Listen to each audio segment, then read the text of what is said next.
Do you really think you get to walk away scot-free? I shot at Jason, feeling the sting of betrayal deep in my chest. Jason smirked, his eyes cold. You're delusional, Rebecca. You and that bastard are out. This house is mine. A low gasp escaped my lips as I stared at him, my home of 7 years suddenly feeling hostile and foreign. It had been just 3 weeks since I'd returned from my sister Dana's place after giving birth to Ethan.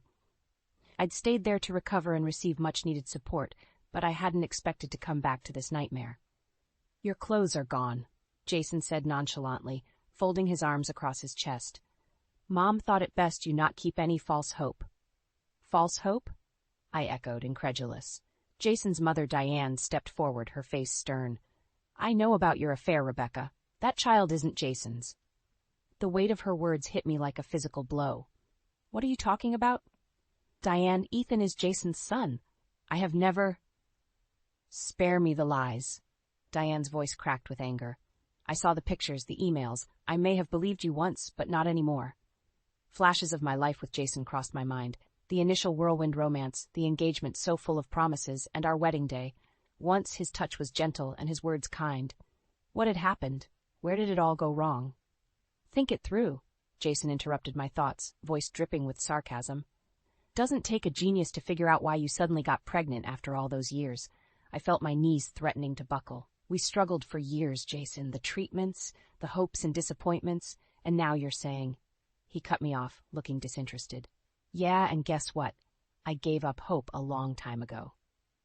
Inside, a fire began to burn. So that's it? You just stopped caring, and now you want to throw me and your own son out based on lies? You're in denial, Rebecca, Jason said dismissively. It's over. Cold disbelief gave way to clarity. This wasn't random. It had been brewing. Jason's sudden withdrawal and indifference when I announced I was pregnant. Him barely being home, always on business trips. The harsh, stinging accusations I had brushed aside because I loved him and believed in us. Diane's eyes bore into mine, searching for truth or perhaps a crack in my resolve. I met her gaze evenly. You believe those fabricated stories? Check your sources, Diane. I never cheated. I loved your son, and you know it. She hesitated. I could see uncertainty flicker in her eyes, but Jason's words had woven their poison well. Turning my focus back to him, I said, You've been distant, disrespectful. Is this really about me, or is it you who's hiding something? Jason's face darkened, but he remained silent. I knew then that I needed to call Dana. She'd been my rock, my reality check. Her voice on the other end came calmly, Rebecca, come back here. You and Ethan need safety and clarity. Nodding, I gathered what dignity I had left. Fine, I'll leave. But this isn't over, Jason. He laughed mockingly. Oh, it very much is. As I walked out with Ethan in my arms, a sense of steely determination took over. Jason might think he won this round, but I had just begun my fight. No way would I let lies and betrayal steal what was rightfully mine. With my sister's support and love, I knew I'd find the strength to challenge Jason's deception and protect my son. I settled into Dana's guest room, feeling the dull ache of betrayal. Ethan slept soundly in his crib while I stared at the ceiling, replaying Jason's cruel words. The next morning, Dana found me in the kitchen, a cup of coffee cradled in my hands. How did you sleep? She asked softly, placing a hand on my shoulder. Not well, I admitted, my voice breaking slightly. I can't believe this is happening.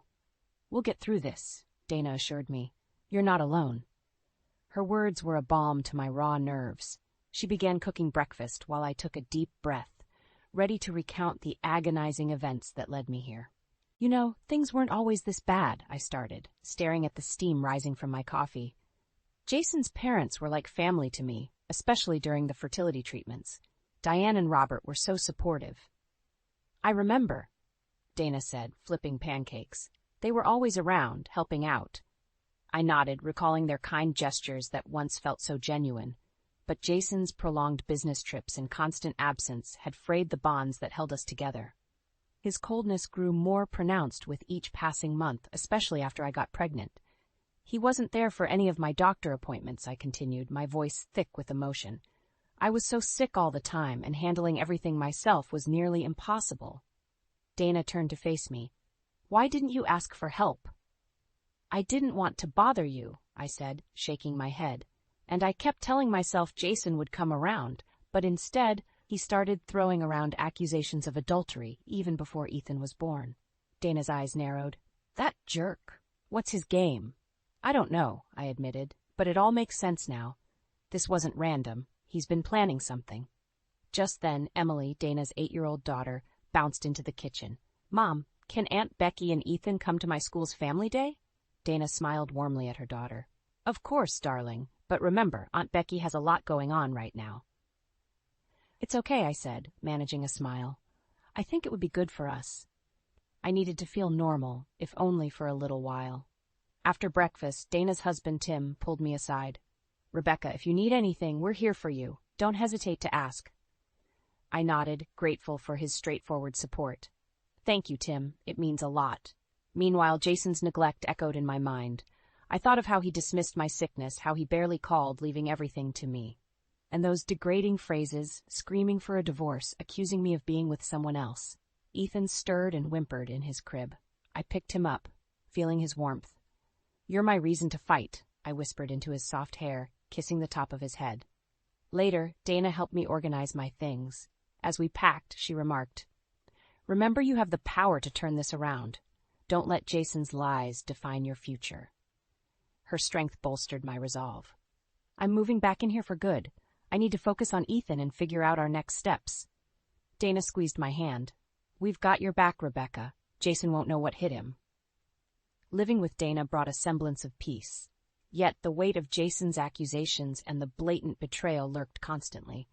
But with my sister by my side, the fog of doubt began to clear. I'd build a new life for Ethan and myself, one without Jason's poisonous presence. The path ahead was uncertain, but one thing was clear. With every passing day, my determination grew, and I knew I'd find the strength to confront Jason and reclaim my life. The day Ethan was born was a whirlwind of emotions. Dana's home was filled with the chaos of labor and the serenity of new life. Despite the joy, there was an unmistakable void where Jason should have been. Congratulations, Rebecca, Dana beamed as she handed me my newborn son. He's perfect.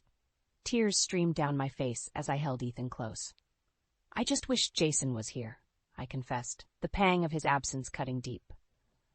Dana pursed her lips, but refrained from voicing her strong feelings. Instead, she busied herself with ensuring we had everything needed. Days turned into weeks, and still, Jason's presence was merely a ghost in emails and brief clinical phone calls.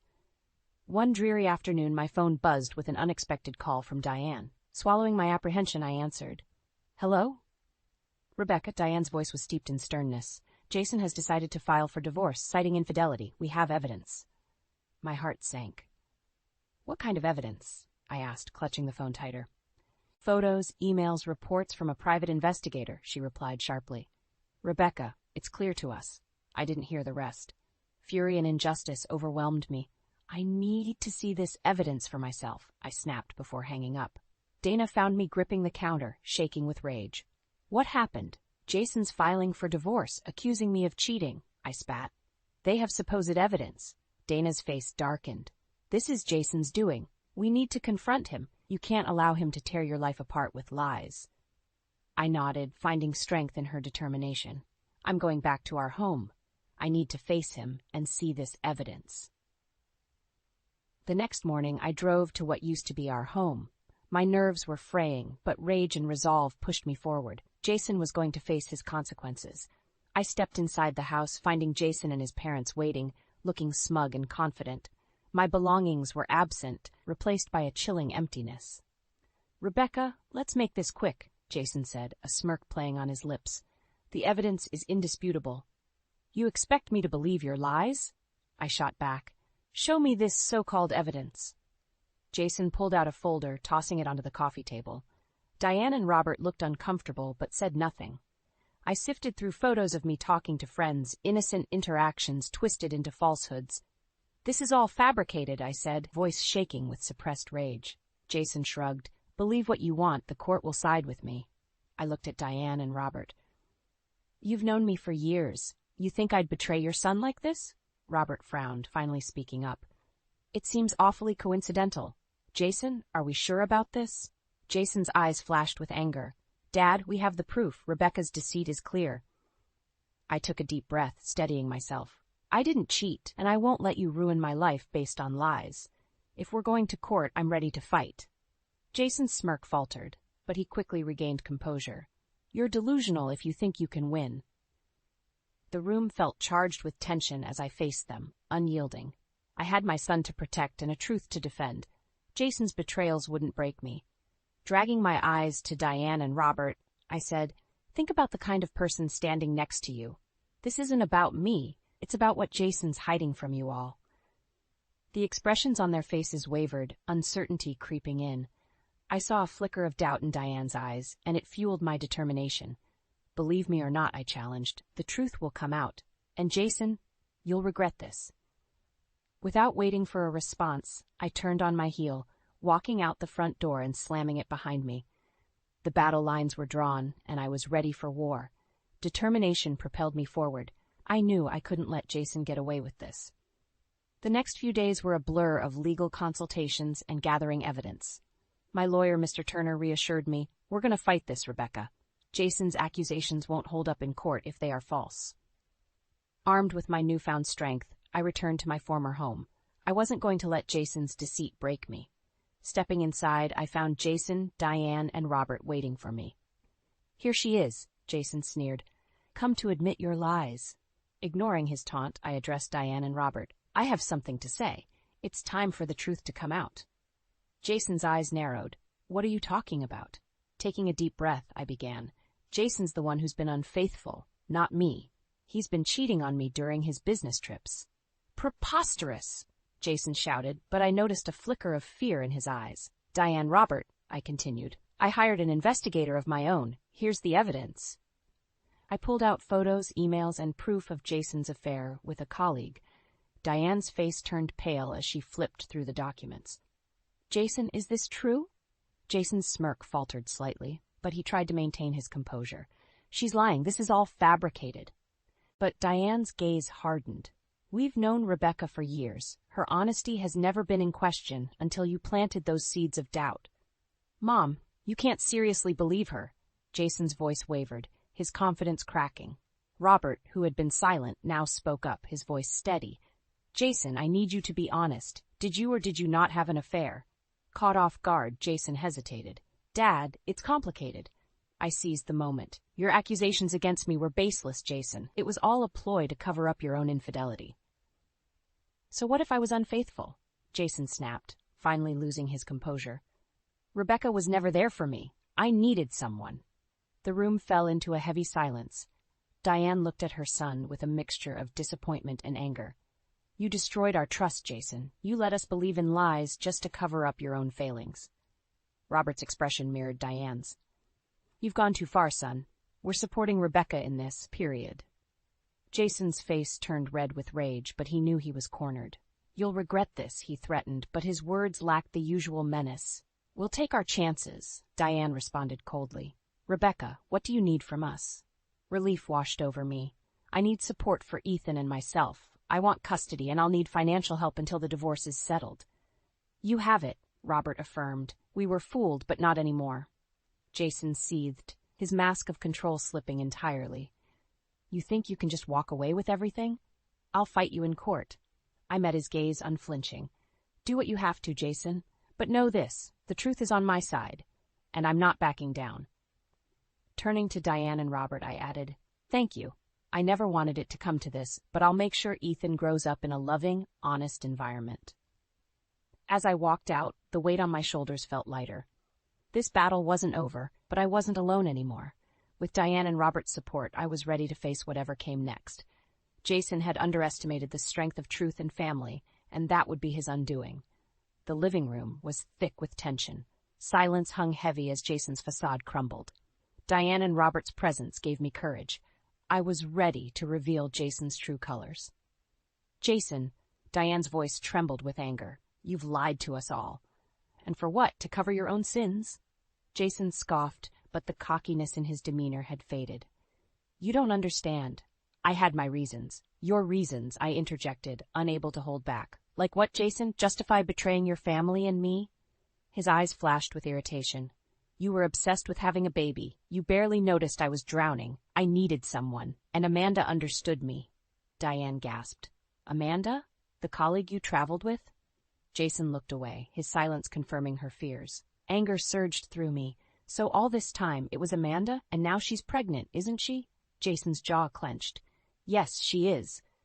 We're starting a new life, Rebecca. Move on. Diane stepped between us, tears in her eyes. Move on, after the devastation you've caused? You're despicable, Jason. Robert's voice turned steely. This stops now. We're cutting you off financially, and you will support Rebecca and Ethan. You'll hear from my lawyer about the details. Jason's composure snapped. What? You can't just abandon me. I'm your son. You abandoned us first, Robert replied bitterly, and you betrayed the woman who stood by you. Jason's face twisted with rage. This isn't over. I'll fight for everything. You think you can take my life away so easily? I'm not taking your life, Jason, I said, my voice steady. I'm reclaiming mine. Ethan deserves a father who isn't a liar. This is for him. Diane, her tears drying into a hardened resolve, nodded. We'll testify against you if needed. Rebecca deserves justice. Jason looked at his parents, the reality of his situation sinking in. You're making a mistake. You'll regret this. No, Jason, Diane answered firmly. Our mistake was believing your lies and turning against Rebecca. That ends now. I stepped closer to Jason, feeling a fire of resilience within me. You underestimated me. I've endured your neglect and betrayal for far too long. It's time to take control. Anger flickered in his eyes. Do your worst, he spat, storming out of the house. As the door slammed shut, I turned to Diane and Robert. Thank you for standing with me. This isn't easy, but I'm grateful for your support. Diane embraced me tightly. Rebecca, we were deceived too. We're sorry for not seeing the truth sooner. Robert placed a reassuring hand on my shoulder. You're brave, and we'll help you through this. You have our full support. Leaving their home, I felt a renewed sense of purpose. This battle wasn't just for me, it was for Ethan. Jason's threats no longer held power over me. With the truth on my side, I was ready to face the legal war ahead. Back at Dana's, I recounted everything to her. She hugged me tightly. You did it, Rebecca. You took the first step. Yes, I said, a new determination in my voice. Now, we fight. Jason might have started this war, but I was ready to finish it. For Ethan, for myself, and for the truth. The days ahead would be challenging, but I knew one thing for sure. I wasn't alone anymore. I had my family, and together, we'd face whatever came our way. My resolve steeled as I walked into the courtroom. Jason sat at the defense table, flanked by his lawyer. Flashing a smirk, he leaned back, projecting confidence. But I saw through his facade. Mr. Turner, my lawyer, joined me. Rebecca, remember to stay composed. We have strong evidence on our side. I nodded, clutching Ethan's photo for strength. The judge called us to order, and the trial began. Jason's lawyer kicked off. Your Honor, the defendant, Mr. Keller, is here to contest the wrongful accusations made by Mrs. Keller. We have evidence of her infidelity and negligence as a mother. My anger simmered. Lies. All lies. Mr. Turner countered smoothly, presenting our side. Your Honor, we have ample evidence proving Mr. Keller's infidelity and deceit. We'll show that Mrs. Keller is a devoted mother, wrongfully accused by a manipulative husband. Jason's eyes narrowed. The room buzzed with tension as Mr. Turner presented our evidence. Photos of Jason and Amanda, hotel receipts, emails, and witness testimonies. Each piece shredded Jason's facade further. Mr. Keller, Mr. Turner addressed Jason directly, you accused your wife of infidelity to cover your own. Do you deny these photos and emails? Jason shifted uncomfortably. Those are private matters, he dodged. They don't prove she wasn't unfaithful, too. I couldn't stay silent. Jason, you destroyed everything with your lies. Be honest for once. He glared at me, but said nothing. The judge's gaze bore into him. Mr. Keller, the evidence is substantial. How do you respond? Jason's lawyer tried damage control. Your Honor, regardless of Mr. Keller's actions, we must focus on Mrs. Keller's competence as a mother. Before I could react, Mr. Turner played our trump card. Your Honor, we'd like to call Diane Keller to the stand. Diane took the stand, eyes firm but pained. She began, we believed Rebecca was unfaithful because of Jason's manipulation. We were wrong. She's been nothing but a dedicated mother and wife. Jason's lawyer objected, questioning Diane's objectivity, but she remained resolute. My husband and I hired private investigators. We found nothing against Rebecca. Instead, we discovered Jason's affair. The courtroom buzzed with murmurs. Jason's facade crumbled further. The judge leaned forward. Mrs. Keller, are you supporting your son's claims? Diane's voice was steady. No, Your Honor. Rebecca is a victim here. We were deceived by Jason. Jason's expression turned desperate. Mom, you can't. Robert stood up from the audience. Enough, Jason. You've done enough damage. It's time to face the consequences. Tears welled up, but I held them back. I had to stay strong for Ethan. The judge looked at Jason one last time. Mr. Keller, you've been found to have misled this court and your family. Custody of Ethan will be granted to Mrs. Keller. You will provide child support and alimony as per the legal stipulations. Jason's defiance deflated. He muttered, This isn't over. It is, I said, standing tall, for Ethan's sake. The judge's final decisions marked the end of the legal battle, but the beginning of a new chapter. Jason had to face the consequences of his betrayal, while I had to rebuild our lives. Leaving the courthouse, Diane and Robert approached me. Rebecca, Diane began, tears in her eyes, we're truly sorry for everything. I smiled, a mix of relief and gratitude. What matters now is building a stable future for Ethan. Dana and Tim were waiting outside, relief etched on their faces. You did it! Dana exclaimed, hugging me tightly. I hugged her back, feeling the warmth of family. We did it. As we walked away, I glanced back at Jason, defeated and alone. It was poetic justice. He underestimated the strength of truth and family, and it was his downfall.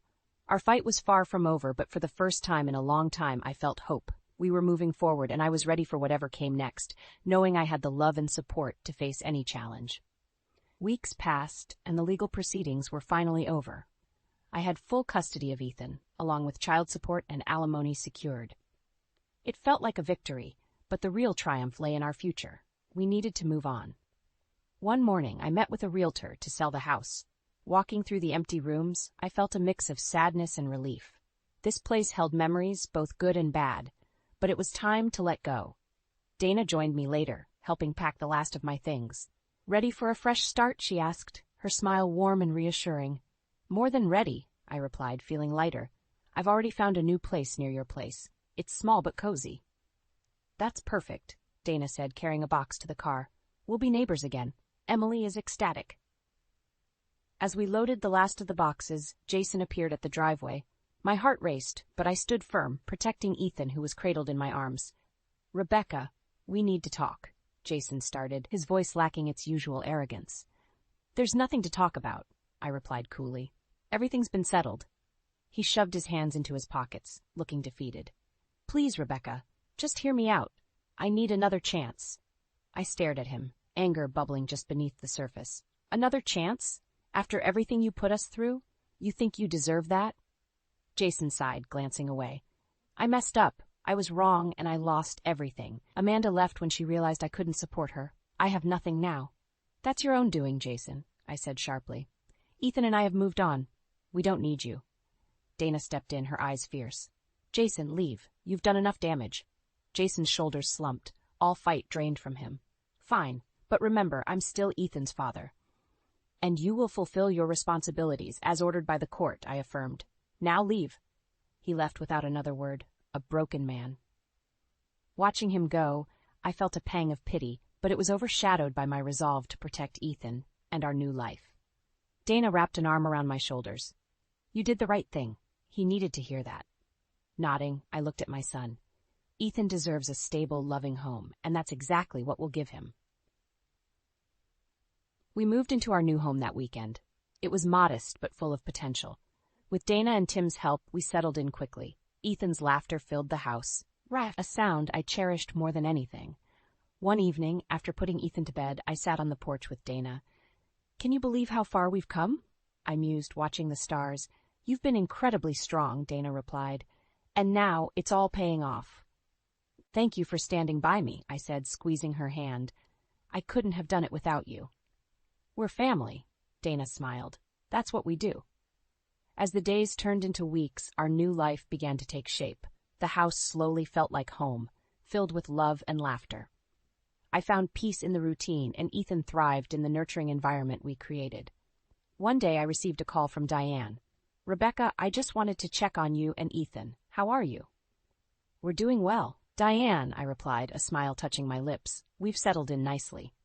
I'm glad to hear that, Diane said, her voice tinged with relief. I miss Ethan terribly. Could we visit sometime? Of course, I agreed. You both are welcome anytime. Life was far from perfect, but it was ours to rebuild. Each day I grew stronger, fueled by the love of my family and the determination to forge a better future. Ethan would grow up knowing that amidst the trials we found strength, and in unity we found hope. Months turned into a year, and life settled into a rhythm. Each day brought new joys and challenges, but the peace we found was our own. Ethan thrived, his laughter lighting up our home. One Saturday, Dana invited me and Ethan over for a family gathering. The backyard buzzed with energy as kids played and adults chatted. "Rebecca," Dana called, waving me over. "Come help me with the barbecue." I joined her by the grill, flipping burgers and catching up. "This is exactly what we needed," I said, watching Ethan play with Emily and their friends. Dana smiled. "We're so lucky to have each other. Family is everything." In the midst of our conversation, my phone buzzed. It was Diane. "Hi, Diane. Everything okay?" "Rebecca," she began, her voice shaky. "I have some news about Jason." My heart skipped a beat. "What is it?" "He's been struggling. Amanda left him for good, and he's now working menial jobs to make ends meet. He's hit rock bottom." For a moment, I felt a flicker of pity, but recalling the betrayals, I steeled myself. "I see. Thanks for letting me know." "Despite everything, he's still Ethan's father," Diane added gently. "I hope he can eventually find a way to be a better man." "I hope so too," I replied, glancing at Ethan, who deserved better. "But my priority is Ethan's well-being." Later that day, after the gathering, Dana and I sat on the porch reflecting. "Can you believe how far we've come?" she marveled. "You're stronger than ever." "I had to be," I said, placing a hand on Ethan's head as he dozed off in my lap, for him and for myself. The next few months saw more stability and growth. My bond with Ethan deepened, and we flourished in our supportive community. Then, one rainy afternoon, Jason appeared at my door. "Rebecca, we need to talk," he said, rain dripping from his hair. I hesitated, but stepped aside, letting him in. "What do you want, Jason?" He looked broken, a shadow of his former self. "I've lost everything. Amanda, my parents, my job. I'm trying to make amends." "Amends?" I echoed, incredulous. "Do you realize the damage you've caused?" He nodded, eyes downcast. "I've changed, Rebecca. I'm in therapy, working through my issues. I want to be a part of Ethan's life." "I'm not sure I can trust you," I admitted. "Ethan's stability comes first." "I understand," he sighed. "I'm willing to start small. Supervised visits, anything to show I'm committed to being a better father." A part of me remained skeptical, but another part recognized his sincerity. "Fine," I said, standing firm. "We'll try supervised visits, but one mistake, Jason, and it ends." "Thank you," he responded, relief evident in his eyes. "I won't mess this up." As he left, I felt a mix of emotions. This wasn't forgiveness, but a cautious step forward. For Ethan's sake, I was willing to give Jason a chance to prove himself. A few weeks later, at a family gathering, I watched as Jason interacted with Ethan under my and Dana's watchful eyes. Slowly, trust began to rebuild, not for Jason as my partner, but for him as Ethan's father. Diane called that evening, relief in her voice.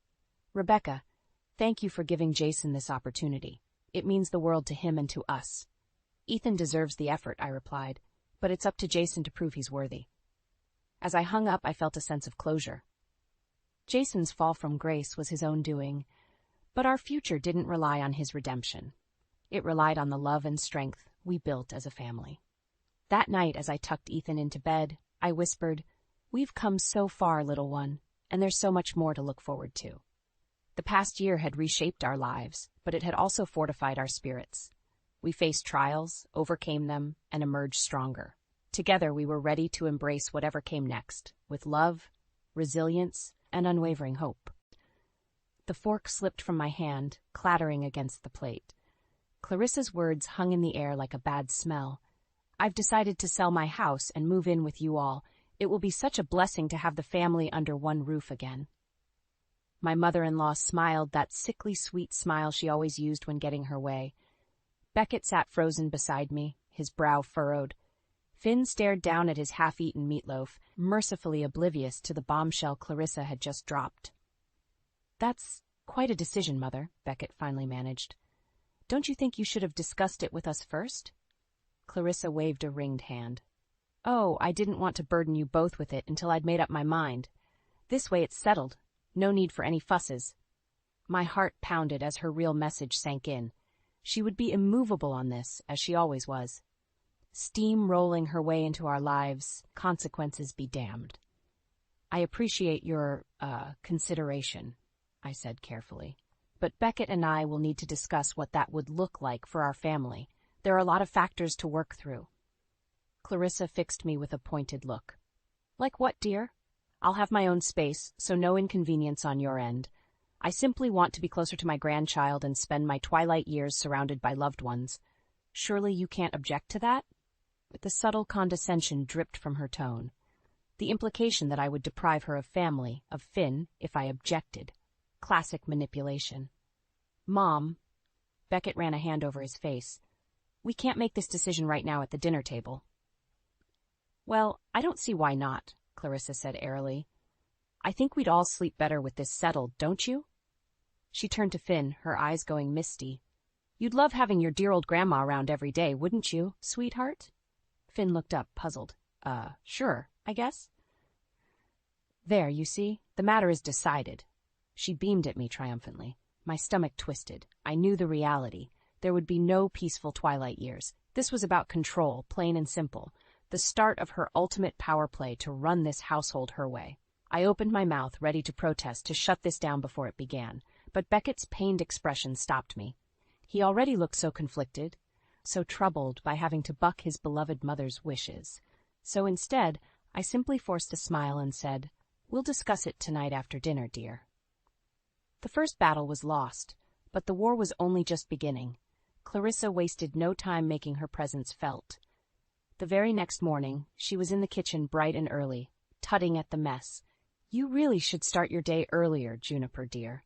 A properly kept home is the hallmark of a good wife and mother. I grit my teeth, biting back the retort on my tongue as Finn wandered in, still bleary-eyed. Clarissa immediately zoned in on his unkempt hair and rumpled t-shirt. Good heavens, does that boy ever look presentable? She aimed a disapproving look my way. You'd think his mother would take a bit more pride.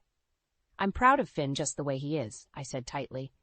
Now, if you'll excuse me, I need to start breakfast. Her lips pursed, but Clarissa merely nodded and stepped aside to make way for me. For now. Over the next few weeks, her comments became a constant needling drone, nitpicking my cooking, my housekeeping, my parenting, always with that same sugary sweet smile plastered on her face. That's not how I used to make the meatloaf, dear. Let me show you the proper way. Did you not notice that stain on the sofa? Housekeeping was so much easier when the children were younger. Speaking of children, you simply must put your foot down with Finn's attitude. He's headed down a troubled path without strict discipline. The worst came at Finn's school arts exhibition. He had worked so hard on his painting series, prezipping quietly in his room for weeks. I was bursting with pride as we circulated the gallery, admiring his vibrant, expressive work. Until Clarissa's shrill voice cut through the crowd. Well, I must say I'm quite underwhelmed by this juvenile scribbling. Constant doodling is no path to success. Finn's face drained of color. I watched his shoulders hunch, his eyes drop to the floor as snickers rippled through the event hall. Mother, Beckett hissed. What is wrong with you? Clarissa blinked innocently. What, I'm simply stating facts. Hard critique is the only way he'll improve. That's enough. I cut her off, rage bubbling up within me. You will not humiliate my son like that, do you understand? For a moment, Clarissa actually looked taken aback. Then her mouth set in a hard line, and she fixed me with an icy look. Your son, is it? We'll see about that. With that parting shot, she turned on her heel and stormed out, leaving me to deal with the fallout of her callous outburst. As Finn struggled not to cry and the other parents looked on with thinly veiled judgment, I saw only red. Something had to be done, before Clarissa destroyed everything I held dear. The air was thick with tension when we got home that night. Beckett paced the living room, running his hands through his hair. I can't believe she did that, he muttered for the 10th time. So cruel and uncalled for. This is exactly why I didn't want her moving in. The words burst from me in a torrent. She has no boundaries, no filter, and she'll keep lashing out and humiliating us until she gets her way about everything. Beckett's head whipped around, his eyes flashing. Don't talk about my mother that way. I gaped at him. After what she did to Finn, you're taking her side? Of course not. He sank onto the couch, cradling his head. But she's still my mother. We can't just kick her out on the street. Even though she's making our lives miserable? He looked up at me imploringly. She'll get better, June. Once she's settled in, I'm sure this behavior will stop. We just have to set some clear boundaries. I barked out a harsh laugh. Boundaries? Have you met your mother? She doesn't respect any boundaries except her own. Beckett flinched at my tone, and I instantly regretted my harsh words. This wasn't his fault, I knew that. I'm sorry, I said, my voice softening. You're right, we can't just kick her out, but we also can't just ignore how toxic she's being. He opened his mouth to respond, but a loud clatter from the hallway cut him off. Stomping footsteps, then the icy tones of my mother-in-law. Well, I certainly hope you're proud of yourselves, squabbling over me like selfish children. Clarissa swept into the room, her face thunderous. In her hand was a ceramic figure from the mantelpiece, one that had been in Beckett's family for generations. Your petty arguing must have knocked this priceless heirloom to the floor. An object like this belongs in a museum, not in the home of such careless ingrates. My mouth dropped open. I clearly remembered dusting the mantel that morning. The figurine had been securely in place. Beckett jumped to his feet. Mom, that's not what happened at all. You're overreacting. Am I? She rounded on me, eyes blazing. Well then, Juniper, please do tell us what careless act toppled this precious artifact. I'm all ears. I opened and closed my mouth at a total loss. Because I knew, deep down, that her accusation was patently false.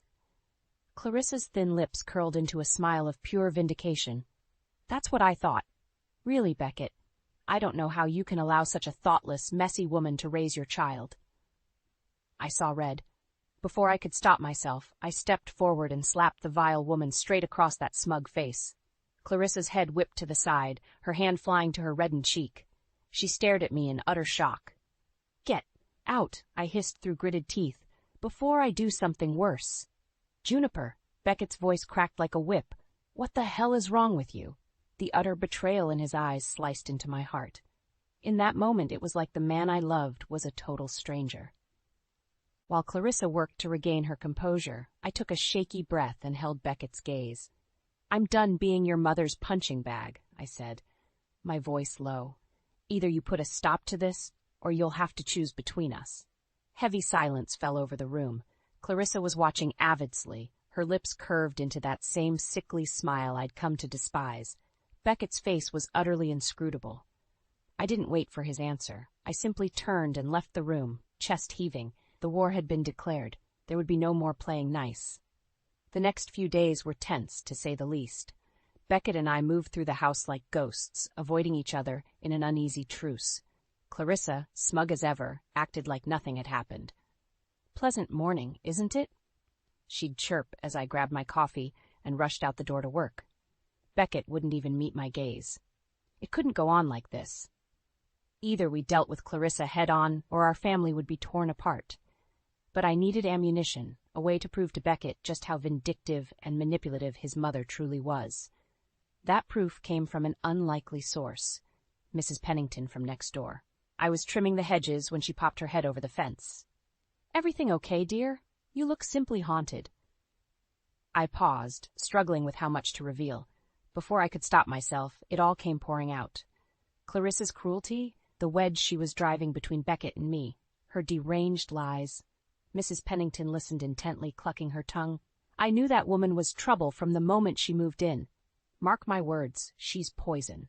My eyes widened. You've dealt with her before? In our neighborhood social club, she caused no end of dramatics. Mrs. Pennington's eyes narrowed. Kicked up an unholy fuss until she got her way about every little thing. Turned everyone against each other with her malicious gossip and lies. Why, by the time she left, the club was in utter shambles. I recognized the twisted genius of Clarissa's tactics all too clearly. Divide and conquer through relentless manipulation. If you've got recordings of her outrageous behavior, I'd be happy to corroborate your story, Mrs. Pennington added. My mind began whirling with the possibilities. I needed to gather evidence, proof that Clarissa's sugary words hid razor-sharp malice. That night, I dug out my old voice recorder and installed it in the living room, hitting record before the three of us sat down for an evening chat. "My, what lovely curtains," Clarissa gushed as soon as we got settled. Though I do think the salmon shades would be more complimentary in this space. I tensed, ready for her to let the insults fly about my decorating skills, but she simply smiled placidly and took a long sip of tea. The jibes started small at first. Judgmental little quips about my cooking, my outfit, my rebellious views on parenting as compared to her traditionalist ways. Then, right on cue, Clarissa turned her focus onto Beckett. "Really, dear, I'm a bit worried about this new project of yours at work. It all sounds so very risky. Perhaps you should have consulted me before pitching it to your bosses." "Thanks for the concern, Mom," Beckett replied through gritted teeth, "but I've got it handled." Clarissa tutted softly. "Yes, well, we'll see, won't we? I simply worry you've bitten off more than you can chew. Juniper's influence doesn't exactly inspire confidence, if you know what I mean." You could have heard a pin drop. I glanced sidelong at Beckett, whose face was mottled red with barely contained rage. "That's enough, Mother," he warned in a low growl. But Clarissa merely shrugged, a sly smile playing about her lips. "I'm only speaking the truth, dear." Hours of recordings like these followed over the next few weeks, each one making my heart pound harder, my anger towards this vile woman growing. By the time I gathered the evidence and Mrs. Pennington's testimony, I was ready to unleash the full force of Clarissa's own depraved behavior right back at her. No more playing games. This ended now. I waited until Beckett was out running errands with Finn before calling Clarissa into the living room. She glided in, taking a seat with her usual breezy arrogance. "What can I do for you, dear? Finally ready to accept my advice on redecorating this drab space?" I took a deep breath to steady my nerves. "Cut the act, Clarissa. I'm done playing games." Her eyes narrowed, but the smirk didn't leave her lips. "Whatever do you mean?" Instead of answering, I simply pressed play on the voice recorder. Her own shrill tones filled the room, spitting vicious remarks about Beckett's incompetence, insults about my failings as a wife and mother, nasty gossip designed to turn us against each other. Clarissa's face remained impassive as the recordings played, but I could see the muscle twitching in her jaw. When the litany of cruelty finally ended, she gave a simpering shrug. "So I've made a few offhanded comments here and there. I was only trying to help guide you, make suggestions for your family's well-being." "Don't insult my intelligence," I snapped. "These were calculated attacks, meant to undermine me and drive a wedge between Beckett and me. Your little dominance games." Those beady eyes glinted with something like respect. "Very perceptive of you, Juniper, though I'd have thought my motivations would be obvious from the start." I surged to my feet, fists clenched at my sides. "Why, Clarissa? Why are you so hell-bent on destroying my family?" She rose as well, lips curling into an oily smile. "Because this was never about your family, you silly girl. It's about power, ensuring I have final say over everything in my twilight years. And you were the only one standing in my way." A chill ran down my spine, but I held her gaze steadily. "Well, your little gambit stops right now. I'm done letting you manipulate and debase us." "Oh?" One sculpted eyebrow arched delicately. "And just what are your terms for that, pray tell?" I took a step closer, my voice low and menacing. "You're going to leave. Get out of our lives and never contact us again. In return, I'll give you enough money to pay off your little debt problem, shall we say?" Clarissa's mask slipped for just an instant, shock flitting across her features before the stony disdain returned. I allowed myself a grim smile. It seemed my snooping had paid off. Well, you've certainly been a busy little thing, haven't you?" Her lip curled. "Though I have to wonder what my darling son will think about your strong-arming tactics." "He'll think whatever he wants," I said coolly. "But he'll have proof of exactly the kind of manipulative snake you are first." Our eyes bored into each other, a silent battle of wills stretching between us. Finally, Clarissa gave a stiff nod. "Very well, you've made your point. I accept your generous offer, but be warned, the day will come when you regret pushing me away for good." The threat could have chilled my blood, but all I felt in that moment was an immense sense of relief.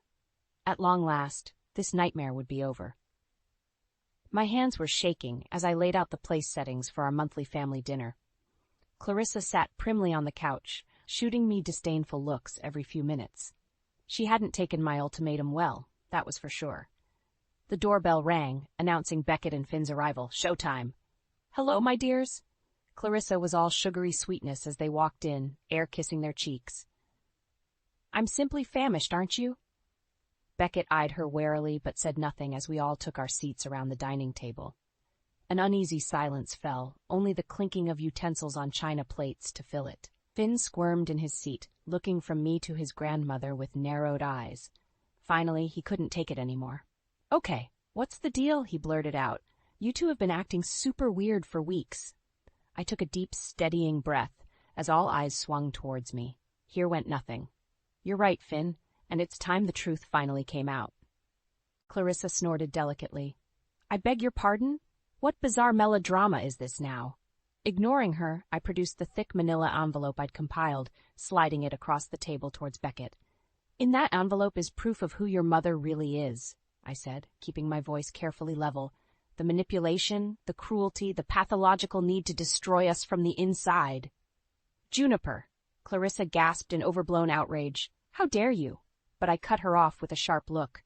"Don't bother denying it. I have hours of recordings, transcripts, testimonies, everything documenting your deranged vendetta against me and this family." Beckett said nothing, staring down at the innocuous manila envelope like a snake about to strike. Finn shifted closer, craning his neck for a better view. When Clarissa spoke again, her syrupy tone had vanished, leaving only an icy rasp. "So you wish to slander and defame me? Very well, get it over with then." With trembling fingers, Beckett opened the envelope and began rifling through the papers inside. His brow furrowed deeper with every transcript, every damning piece of evidence. This can't be," he mumbled, shaking his head slowly. "It's all true," I said, quiet but firm. Every vicious word out of her mouth, caught on tape.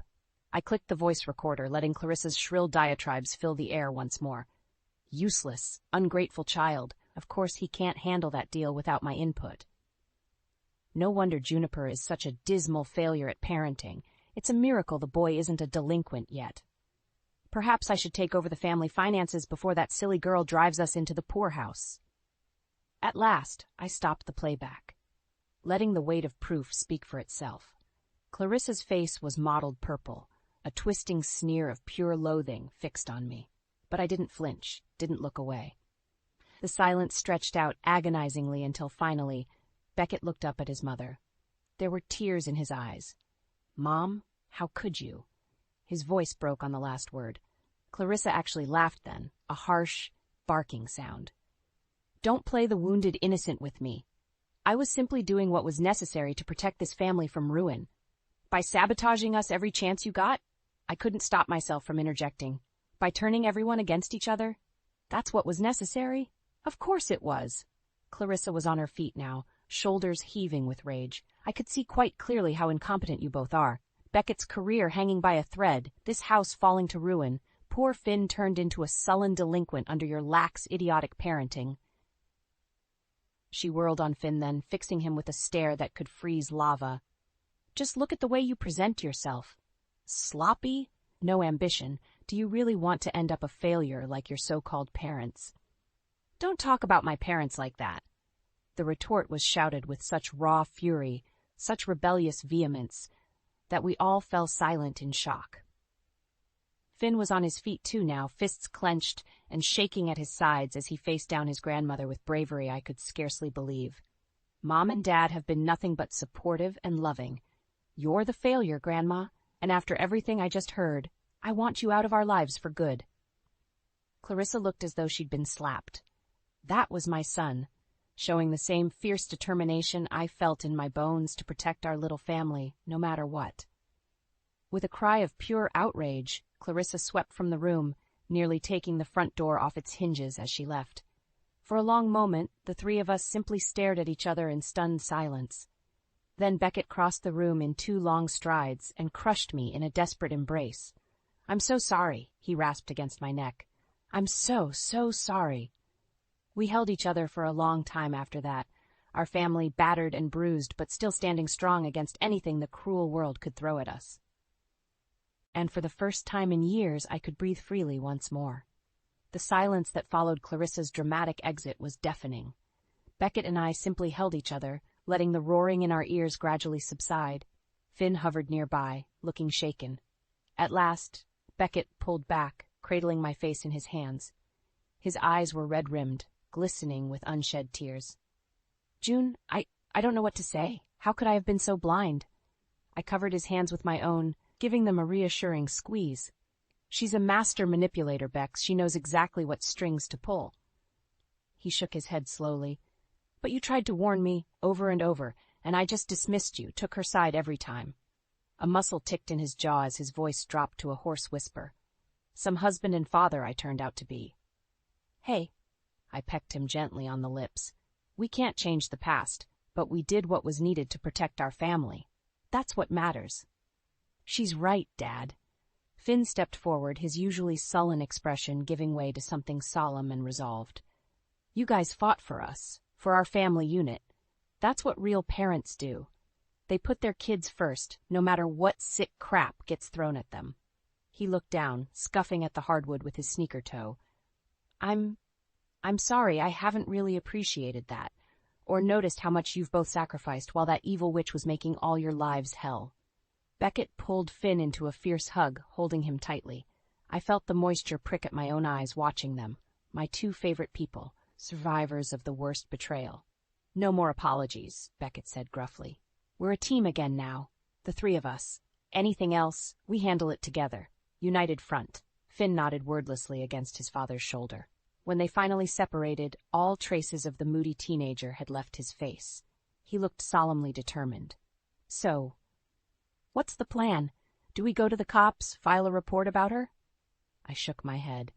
"As satisfying as that sounds, it's not worth dragging this ugliness out any further. She's gone from our lives now. Best to let her disappear for good." Beckett nodded in agreement. "There is one last loose end to tie up, though." He withdrew a check from his shirt pocket, holding it out to me with a rueful smile. "Your settlement fee for getting rid of dear old Mom. Seems like you've got a real head for this revenge scheme stuff." I rolled my eyes, but couldn't stop the grin from spreading across my face as I took the check. "Please, it was a piece of cake compared to the drama of getting you two geniuses to do your homework every night." Finn snorted, some of his old teenage snark returning. I relished the sound, so familiar and comforting after the nightmare we'd endured. Later that evening, I made the inevitable call to Clarissa. She answered on the third ring, her tone as cutting as I expected. "Well, you've had your fun, exposed me as a villain for the storybooks. Are you quite satisfied?" I nearly bit my tongue, forcibly restraining the caustic retort. No more vicious back and forths. It was time to break this cycle forever. "I'm wiring you the money to cover your debts and get back on your feet, Clarissa. Use it well, live your life however you want from now on." I paused, taking a deep breath. "Just never contact us again, or there will be consequences." For a moment I thought she might try to argue, to manipulate her way back into our lives as she'd always done. But finally she gave a stiff nod. "Very well. This chapter of our lives is over, it seems. Though I shudder to think of the dysfunction you'll raise my great-grandchildren in." The barb hit its mark, as did her parting laughter at my stunned silence. But instead of anger, I felt only pity for the miserable, petty woman. As I hung up the phone, I knew our family was truly free of her twisted games forever. Over the next few weeks and months, Beckett, Finn, and I went to therapy, both together and individually. We processed the emotional wounds Clarissa had inflicted, made a plan to rebuild our bonds of trust and open communication. It wasn't easy, not by any stretch. There were setbacks, conflicts that reopened old scars, but we persevered, drawing strength from each other. Slowly, steadily, the darkness lifted. Beckett and I rediscovered the passionate love that first drew us together. Finn's perpetual sulk faded as he opened up about his hurt and insecurities. We became an invincible unit once more. And as for me, I felt a profound sense of catharsis and triumph. I had been forced to fight for my family's very existence, and I'd won. No, we'd won. Because there was no victory without the three of us. Boldly staring down malice and emerging with our humanity, our unbreakable core, intact, that knowledge made every hardship worth it. My life's purpose achieved. The moving truck rumbled up Clarissa's driveway, an oversized metal beast hungrily awaiting its cargo. I watched from the sidelines, arms folded across my chest. Well, isn't this a heartwarming family farewell? Clarissa swept out of the front door, as elegantly poised as ever despite the circumstances. She zeroed in on me immediately, those hawk-like eyes glinting with residual malice. I must say, Juniper, I'm almost impressed. Scheming to kick your own mother-in-law out on the street. It's delightfully cutthroat of you. My jaw clenched, but I held my tongue. No more rising to her barbed taunts, ever again. Beckett emerged from the house then, Finn trailing behind with a sullen expression. He strode over to me, slipping a protective arm around my waist. That's enough, Mother. We had a deal. You take the money and resettle elsewhere. No more drama. Clarissa's thin lips compressed into a tight line, but she gave a stiff nod. Yes, of course. A deal is a deal, after all. Her gaze flicked towards Finn, who was determinedly avoiding her eyes. Though I do hope you'll allow me one last word with my grandson before I'm so tragically banished. The derisive sarcasm in her tone made my skin crawl, but Beckett simply shrugged. That's up to Finn. We're not going to force him. An uncomfortable silence fell. I could see the wheels turning in Clarissa's mind as she considered whether or not to push the issue. Thankfully, Finn made the choice for her. I don't have anything to say, he mumbled, finally meeting her stare with undisguised contempt. Not after everything you put this family through. For a fraction of a second, Clarissa's mask slipped, revealing the unholy rage boiling underneath. Then, just as quickly, the cool disdain returned. Very well. Can't say I'm surprised at such petulant disrespect given your subpar upbringing. One final jab before sweeping past us towards the idling moving truck. As the movers began efficiently loading up the last remnants of Clarissa's presence in our lives, Beckett turned to me with a small, sad smile. I know this was extreme, but you did what needed to be done for all of us. Thank you. I laced my fingers through his, giving his hand a soft squeeze. We're family, I said simply. Till the end. The journey ahead wouldn't be easy, I knew that. Old wounds ran deep, and there was bound to be more emotional fallout from Clarissa's torment to confront. But at least now it would be just the three of us, shoulder to shoulder. No malignant outside force driving us apart. Over the coming weeks and months, we slowly but surely put the painful pieces back together. Beckett and I attended joint counseling, relearning to openly communicate without fear of undermining from Clarissa. Finn started seeing a therapist, too, to work through the damage of having such a toxic influence in his life from an early age. There were setbacks, absolutely. Clarissa's cruel words would slither unbidden into my mind at random moments, filling me with impotent anger and hurt. Beckett admitted to still struggling with guilt over being so blind to her true nature for so long. And Finn? Well, he was a typical teenager, after all. His old sullen habits would creep back in without warning. But we took each challenge as it came, as a team. With Clarissa finally out of our lives for good, we were free to heal and reconnect on our own terms. The day I knew we'd truly put the past behind us came unexpectedly. One crisp autumn evening at the dinner table.